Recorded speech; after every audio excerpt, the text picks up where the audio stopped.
I live not too far away from Stratford.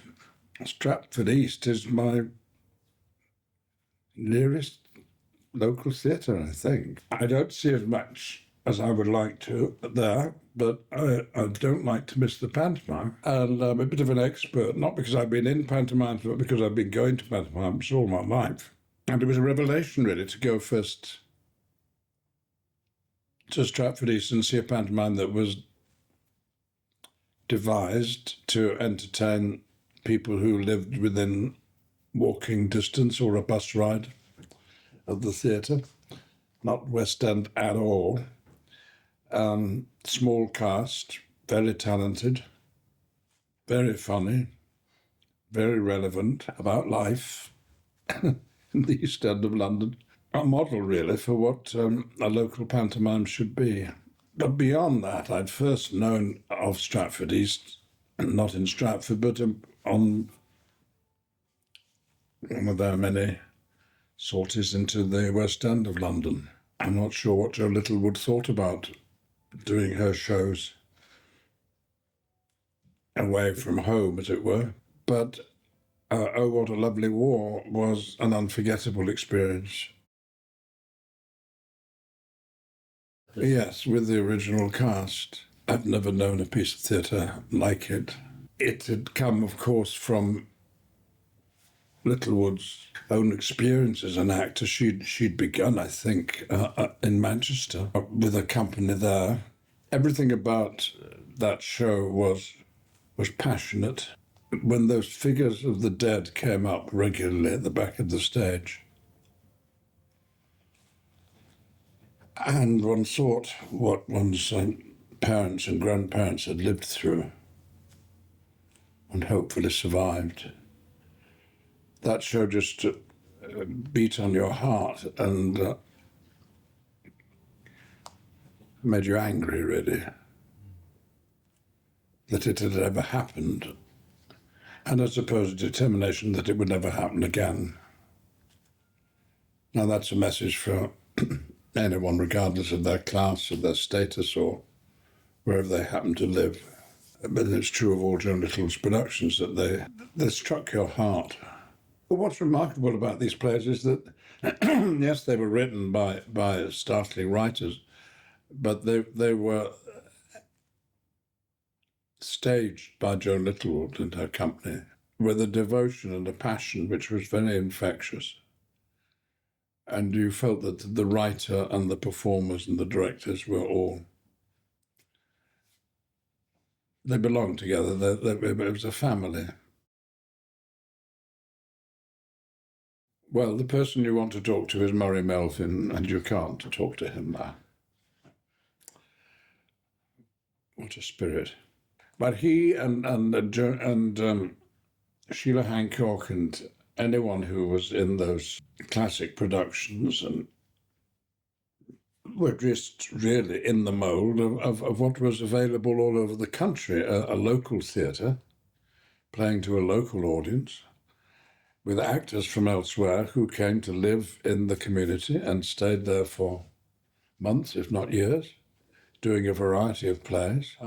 A company that an audience would relate to and look forward to seeing in different parts. For the actors themselves, of course, a chance to get better at their work. And if Jo Littlewood were in charge, she wouldn't hesitate to inform you how you might improve. But yes, it's been the great loss of my time in the theatre that those regional companies, theatres who had companies of actors staying together for a long period of time, getting to know each other, working better together, that all that has gone. And one of the reasons it went, I think, has been underestimated. Margaret Thatcher, on a principle which sounds perfectly all right when you just say it, that anyone should be able to act anywhere they want. It put that against the practicalities of learning how to be an actor. And you realise that's not enough. And Equity and the Actors Union had devised a system which worked well. When you got a job, your first job, you had to do at least 44 weeks' work, not consecutive, and by which time you would qualify to be a full member. But until that time, you could only work outside London, not in film and not on television. So any young actor starting out like me didn't think of London or the centre of London and went to, in my case, Coventry, Ipswich, Liverpool, and Nottingham, where I stayed for all in all 3.5 years. An apprenticeship, I looked at it as being, and it's all gone. It's a bewilderment to me as to why it couldn't be revived. But these days, when you travel around theatres outside the West End, you will often see jolly pictures of the people employed by the theatre at the stage door. And you will find, in very few cases, any actors. It's administration, upkeep of the building, outreach, helping along the enterprise, but not on any permanent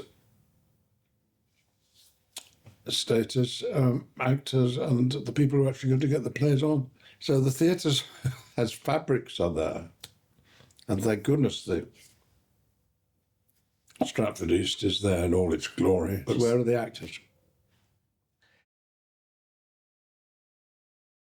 Well, I'd first say it's not Stratford upon Avon.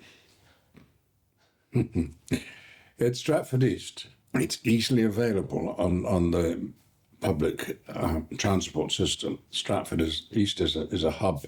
But think of the theatre as a community enterprise akin to a church or a sports club or a library or swimming baths, something that your body and soul benefit from, and it's all local.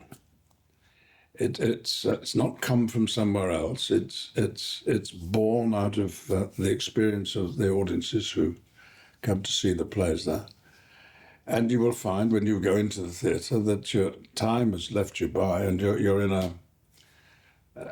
an old theatre, but well looked after, in good nick, and friendly. The building itself is friendly. And once you sit in your seats, perhaps not quite enough legroom, you'll sit down and you'll be in the company of your neighbours, who you may know or not. But by the end of the evening, you'll know them. You'll want to know them because they're like you. They enjoy the experience of live entertainment. But the crucial thing is that it's for you. It's not just for the world at large. It's for people who've made the effort to get to the theatre or who live close by to the theatre, who think of it as a welcoming, friendly place. And when you're in there and the magic happens, the story is told. It's been told for you. Stratford East is a theatre where you make friends. Stratford East, to me, brings back many memories, potent memories of productions of new work presented in a new way, with a dedication and a determination, which was infectious. That has continued after Joe Littlewood departed. So it makes the theatre unique. But for me, living close by, well, I'm one of many thousands think of it as my theatre.